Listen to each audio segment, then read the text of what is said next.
Read your Bible, pray every day, and you'll grow in Jesus. Amen. ஆதாமும் ஏவாளும். ஆரம்பத்தில் நீண்ட காலத்திற்கு முன்பு தேவன் வானத்தையும் பூமியையும் படைத்தார். தேவன் எல்லாவற்றையும் படைத்து முடித்ததும் நமது சாயலில் மனிதனை உருவாக்குவோம் என்று கூறினார். எனவே தேவன் மனிதனை நிலத்தின் மண்ணிலிருந்து உருவாக்கினார். இந்த மனிதர் ஆதாம் என்று அழைக்கப்பட்டார். தேவன் படைத்த எல்லாவற்றையும் ஆதாம் கவனித்துக் கொண்டார். அவர் உருவாக்கிய ஒவ்வொரு விலங்குக்கும் பெயரிடும் பணியை தேவன் அவருக்கு வழங்கினார். ஆனால் ஆதாம் தனியாக இருந்தார். இது நல்லதல்ல என்று தேவன் பார்த்தார். எனவே தேவன் ஆதாமுக்கு ஆழ்ந்த தூக்கம் வரச் செய்தார்.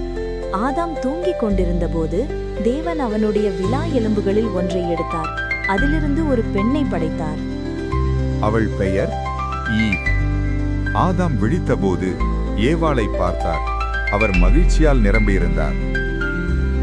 தேவன் அவர்களுக்காக தயார் செய்திருந்த தோட்டத்தில் ஆதாமும் ஏவாளும் ஒன்றாக வாழ்ந்தனர். அங்கே அவர்கள் தேவனோடு நடந்து சென்றனர். அவருடனும் ஒருவருக்கொருவர் ஒரு சரியான உறவை பகிர்ந்து கொண்டனர்.